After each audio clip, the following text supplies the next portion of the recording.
किसानों का देश है, किसानों का प्रदेश है, किसान कभी भी जाए, डेट रखने की भी जरूरत नहीं है। अध्यक्ष जी, 101 किसानों के जत्थे को परमिशन की बात हुई थी कि 101 किसानों का जत्था एमएसपी गारंटी कानून को लेकर दिल्ली जाना चाहता है।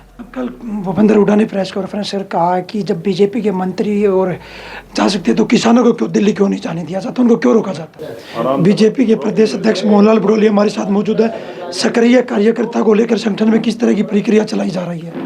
ये भारतीय जनता पार्टी का जो संगठन पर्व है, इसमें जिस कार्यकर्ता ने 50 सदस्य पार्टी से जोड़ने का काम किया है वो सक्रिय सदस्य बनेगा। और आज से ये अभियान सोनीपत जिले में सभी मंडल अध्यक्षों को आज सक्रिय सदस्यता दिलवा के शुरुआत की है। और सभी मंडल अध्यक्ष प्रत्येक बूथ पर जाकर इस अभियान को चलाने का काम करेंगे।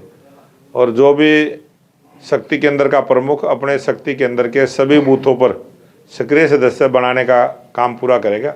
उस शक्ति केंद्र प्रमुख को उसी के शक्ति केंद्र पर जाकर हम सम्मानित करने का काम करेंगे। किस तरह की प्रक्रिया रहेगी? इसमें कोई फीस कटेगी क्या इसमें, जैसे मोबाइल ऐप के जरिए? इसमें अपने फ़ोन के द्वारा ही ऑनलाइन 100 रुपये सक्रिय सदस्यता के जमा कराने पड़ेंगे और वो ऑनलाइन उस पर आता है।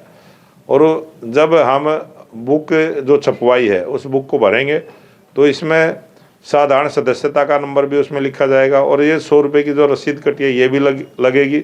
और जो 50 सदस्य उसने बनाए हैं उनकी भी पूरी सूची उस फार्म पर लगेगी, तब वो सक्रिय सदस्य बनेगा। जो सक्रिय सदस्य बनेगा, क्या किसी पार्टी को छोड़कर पार्टी बीजेपी ज्वाइन की है, उसने कांग्रेस से, इनेलो से, जेजेपी से आया है, उसको भी सक्रिय सदस्य बनाया जाएगा?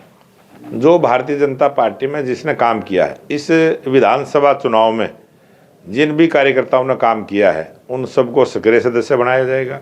और इस हरियाणा के 2024 के विधानसभा चुनाव में जिसने पार्टी की खिलाफत करी है, दूसरी पार्टी में रहे हैं, उनको सक्रिय सदस्य नहीं बनाया जाएगा। किसानों ने एक बार फिर दिल्ली कूच का आह्वान किया है कि हम 14 दिसंबर को फिर दिल्ली जाएंगे। रणनीति अलग अलग तरह किसान बना रहे हैं, खनौरी बॉर्डर, शंभू बॉर्डर पर, उस पर क्या कहोगे?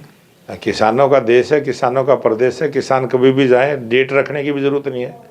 इतने साधन चलते हैं, सब किसानों के पास अपने साधन है, अपने साधन में बैठे दिल्ली आए। दिल्ली सबके लिए है, किसानों के लिए भी है।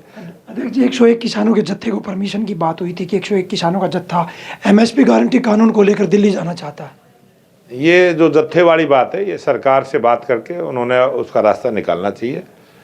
किस प्रकार से वो जाना चाहते हैं, उनका सारी चीज़ें सरकार का काम है, वो सरकार का विषय है। कल भूपेंद्र हुड्डा ने प्रेस कॉन्फ्रेंस कर कहा कि जब बीजेपी के मंत्री और जा सकते तो किसानों को क्यों दिल्ली क्यों नहीं जाने दिया जाता, उनको क्यों रोका जाता? मैं भूपेंद्र सिंह हुड्डा को कहना चाहता हूँ, 101 किसानों को बस में बैठाए और वो उनका नेतृत्व करके लेके जाए। कौन रोकता है?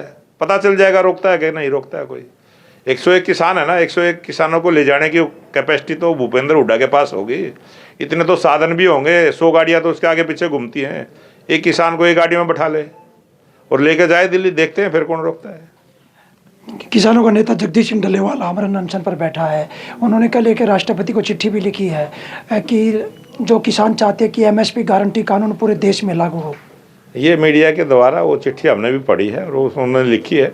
और जो आंदोलन कर रहे हैं उनका अपना आंदोलन चलाने का तरीका है, उन्होंने जो चिट्ठी लिखी है वो हमने भी देखी है।